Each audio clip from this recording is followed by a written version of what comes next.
जो बूढ़े माता पिता का अपमान कर रहे हैं, बूढ़े माता पिता को कष्ट दे रहे, खोपड़ी के बल खड़े होकर तपस्या करो फिर भी नरक जाओगे। पक्की बात समझ लेना।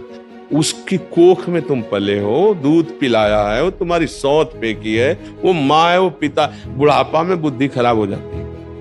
बूढ़े लोग कुछ भी बोलते रहते हैं, चाहे जितना आप अच्छा भोजन दो वो सबसे निंदा करेंगे कि लड़का ये बहू हमको बहुत कष्ट देते, वो तुम्हें सहना होगा। बूढ़े माता पिता की दुर्दशा देख करके ऐसा लगता है आज हमारी समाज को क्या हो रहा है। अरे ऐसे मार रहे जैसे जानवर को मार रहे हो, बूढ़े माता पिता को। आप लोग तो इस विषय को देखते होंगे, जानते होंगे। हमें बहुत इस समय तरस आता है जब बूढ़े बूढ़े लोग परेशान घूमते हैं कि हमारे बच्चे ने निकाल दिया या उनको पीटते। ये आज हम सत्संग में भी इसीलिए बोले और यहां भी बोले। और हमारी सबसे प्रार्थना है अपने बूढ़े माता पिता की सेवा करो। जो बूढ़े माता पिता का अपमान कर रहे हैं, बूढ़े माता पिता को कष्ट दे रहे, खोपड़ी के बल खड़े होकर तपस्या करो फिर भी नरक जाओगे। पक्की बात समझ लेना। आज का जो समय वातावरण जो बढ़ रहा, बहुत ही निंदनीय बात है कि जिन माता पिता ने हमको इतना बड़ा किया उन पर हम हाथ उठावें।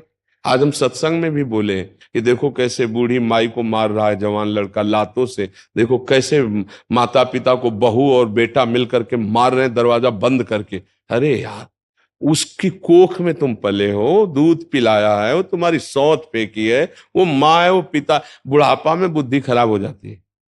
बूढ़े लोग कुछ भी बोलते रहते हैं, चाहे जितना आप अच्छा भोजन दो वो सबसे निंदा करेंगे कि लड़का ये बहू हमको बहुत कष्ट देते, वो तुम्हें सहना होगा। चुपचाप सहकर उनकी सेवा करो तो भगवान की कृपा हो जाएगी। इस समय सबसे ज्यादा हमें आवश्यकता है अपने घर गृहस्थी के धर्म का निर्वाह करने की। जो गृहस्थी में वो बात अच्छे से समझे। ये जो आज का वातावरण चल रहा है गृहस्थी का सत्यानाश करने वाला चल गया है। देखो गृहस्थों में ही तो हम लोग पैदा हुए हैं, गृहस्थों में ही हमारा पोषण हो रहा है, गृहस्थों में बड़े बड़े परमहंस से भिक्षा मांगते हैं। आपका गृहस्थ धर्म बेकार तो सब कुछ बेकार हो जाएगा, क्योंकि आपसे ही सब धर्म चल रहे हैं। सारे धर्म आपसे चल रहे हैं, गृहस्थ धर्म से ही सब चल रहे हैं।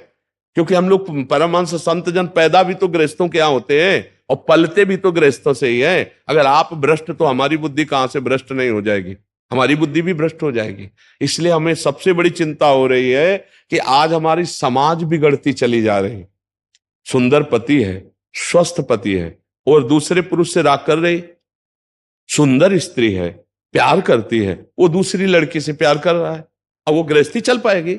जिस दिन ये सब भेद खुलेंगे उस दिन नरक हो जाएगा घर, नहीं हो जाएगा। अच्छा, अब वो इतनी आधुनिकता में है बहू कि उसको सास की सोच फेंकने की कहीं भावना ही नहीं है। लड़का इतना आसक्त है बहू पर, वो जो बोल दे वही परमार्थ बुद्धि, वही परमात्मा बुद्धि। अब दोनों मिलकर के वो बूढ़े माता पिता को मार। हम ये नहीं कहते कि माता पिता गलत नहीं, लेकिन उनकी बुद्धि खराब हो गई है। वृद्धावस्था, तुम तो जवान हो, जैसे तुम छोटे थे तो तुम्हारी बुद्धि खराब थी, कहीं सोच कर दिया, कहीं लघुशंका कर दिया, कभी माँ ने तुमको डांटा, तुम्हारी सोच फेंकी लघुशंका। अब उनकी अवस्था है, बालवत अवस्था वृद्ध जनों की होती है, वो गाली दे सकते हैं, उनकी सेवा करो। सबसे बड़ा उपदेश यही है, नशा मत करो। अगर नशा करके जाओगे तो तुम ऐसे अपराध करोगे, घर में आतंक मचाओगे। ये गंदा भोजन मत करो, नहीं बुद्धि भ्रष्ट हो जाएगी। और हाथ जोड़कर प्रार्थना है, सबसे बड़े भगवान, मंदिर जाओ या ना जाओ, अपने माता पिता की सेवा कर लो, भगवान प्रसन्न हो जाएंगे। बूढ़े माता पिता की दुर्दशा देख करके ऐसा लगता है आज हमारी समाज को क्या हो रहा है। अरे ऐसे मार रहे जैसे जानवर को मार रहे हो, बूढ़े माता पिता को। आप लोग तो इस विषय को देखते होंगे, जानते होंगे। तो अब बताओ हम कौन सा ज्ञान तुम्हें दे दे जिससे तुम्हारे को आत्म शांति हो जाएगी। जब माता पिता भगवान के रूप है, उनका अपमान किया जा रहा है, और मंदिर में जाके तुम जल चढ़ाओ, आरती करो या तुम भोग लगाओ, भगवान लेंगे? वहां बैठे भूखे भगवान बैठे हैं, वहां तुम्हारा इंतजार कर रहे हैं कि मेरा बेटा, और बेटा उनके साथ बर्ताव ऐसा कर रहा है। सबसे ज्यादा समय समाज के सुधार में चरित्र का है। आज हमारा नया समाज चरित्रहीन होता चला जा रहा है, और ये समझ में नहीं आ रहा, इसे आधुनिकता समझा जाता है। अरे पुराने जमाने की ये बातें हैं, तो आज के जमाने में क्या करोगे फिर? ये बेविचार करोगे तो तुम्हें परस्पर प्रेम रहेगा क्या? तुम्हारे सामने पत्नी किसी और तुम किस कहीं और, तो संतान, फिर परिवार, फिर प्रीति, फिर धर्म, फिर मर्यादा, कुछ नहीं। डोल के भीतर पोल। क्या गृहस्थी धर्म रहेगा, क्या भागवतिक धर्म रहेगा, क्या मर्यादा रहेगी? ये बहुत गलत चल पड़ा है। और कैसे भगवान संभाले? कलयुग का बहुत बड़ा विचित्र रूप ये नाटक फैल गया। ये जो girlfriend boyfriend live in relation, जो क्या क्या कहते हैं दलित दुराए, ये बहुत बुरी हो गई। देखो, पहले हमने देखा जब तक ब्याह नहीं होता था बच्चे ब्रह्मचर्य रहते, जानते ही नहीं थे संसारिक। अब वो मोबाइल चल गया ना सब जाने। और जब ब्याह हुआ तो आजीवन एक दूसरे की गलतियों को सहते हुए वो एक ही घर में रहते। तलाक शब्द हमने कभी नहीं सुना, संबंध विच्छेद कभी शब्द नहीं सुना हमने कि वो एक दूसरे से नहीं, ऐसा कभी नहीं सुना। गांव में तो कभी नहीं सुना। आजीवन निर्वाह करते थे। हाँ, थोड़ी उद्दंडता होती, थोड़ा उस पड़ोस वाले संभाल देते थे, भाई मारपीट मत करो, लड़ाई झगड़ा मत करो, थोड़ी बड़ी बातों में आपस में। लेकिन ये चरित्रहीनता कि स्वस्थ पति है, स्वस्थ परिवार है, आप उसका त्याग कर किसी और पुरुष से, या स्वस्थ पत्नी है, सुंदर पत्नी, आप उसका त्याग कर किसी, अब उस परिवार की हालत क्या होगी? बड़े पढ़े लिखे हो, बड़े बुद्धिमान हो, लेकिन चरित्रहीन हो, क्या है? हमारी यही बात समझ में। तो फिर तुम माता पिता की सेवा करोगे अपने? तुम्हारे अंदर तो उद्दंडता सवार रहेगी। तो आज का समय जो है, सत्संग सुनो। हम कह रहे भगवान की भक्ति से ज्यादा ये अपने परिवार की भक्ति कर लो। अगर परिवार की सही भक्ति कर लोगे तो भगवान की भक्ति हो जाएगी, क्योंकि परिवार में भगवान ही विराजमान है। पत्नी में भगवान है, पति में भगवान है, पुत्र में भगवान है, माता पिता में। एक गृहस्थी अगर सम्यक रूप से सुखी नहीं है तो तुम क्या कर सकते हो? रुपया से केवल सुख मिलता है क्या? आचरण, पवित्रता और व्यवहार, ये तीन चीजें सुख प्रदान करती हैं। आपका व्यवहार सत्य है, निश्चल है, कपट रहित है, धर्म पूर्वक है, आप पवित्र आचरण वाले हैं, आप बहुत सुंदर गृहस्थ रहेंगे। लेकिन आज हम देख रहे हैं कि गृहस्थी की हालत खराब होती चली जाए। पति पत्नी में विश्वास नहीं रह गया है, माँ बेटे में विश्वास नहीं रह गया, भाई भाई में प्यार नहीं रह गया। क्या होता चला जा रहा है समाज का? थोड़े से धन के लोभ में, थोड़े सी जमीन के लोभ में सगा भाई अपने भाई की हत्या कर देता है, सगा बेटा अपने माता पिता को कष्ट दे रहा है। तो इसलिए हमें लगता है सबसे ज्यादा इस समय आवश्यकता है अपने परिवार की प्रेम रस्सी को मजबूत करना। एक परिवार, एक गृहस्थी में 5 लोग हो, वही प्रेम से जीना सीख जाओ तो बहुत बड़ी आराधना हो जाएगी। बूढ़ी माँ है, चल नहीं पा रही, उसे लात से मार रहे हो, डंडे से मार रहे हो, यार नरक का भी तो होश रखो कि तुम्हें, तुम्हारी दुर्दशा क्या हो जाए। फिर ऐसे ही लोग जब गाड़ी में बैठ के चलते ना तो ऊपर से पूरा ट्रक पलटता है उनके ऊपर कि सांस भी ना ले पाओ, वहीं पिचक जाओ। फिर या आग लग जाती, उसी गाड़ी में जल जाते हैं। कर्म न बिगड़ने पाए, हम बार बार सबसे प्रार्थना करते, कोई किसी का सुख दुख देने वाला नहीं, किसी का आशीर्वाद काम नहीं करेगा, तुम्हारे आचरण, तुम्हारे कर्म ही तुमको सुख दुख देंगे। इसलिए भाई अच्छे कर्म करो और अपने बुजुर्गों के कर्मों की तरफ मत देखो। वो बूढ़े हो गए, जैसे बच्चा ऐसे बूढ़ा हो जाता है। बूढ़े की सेवा भगवान की सेवा है। हमें बहुत इस समय तरस आता है जब बूढ़े बूढ़े लोग परेशान घूमते हैं कि हमारे बच्चे ने निकाल दिया, या उनको पीटते। ये आज हम सत्संग में भी इसीलिए बोले और यहां भी बोले, ये बहुत जरूरी है। वो बूढ़े शरीर में सच्चिदानंद भगवान मां के रूप में है। ऐसा मत करो कोई अपने माता पिता के साथ।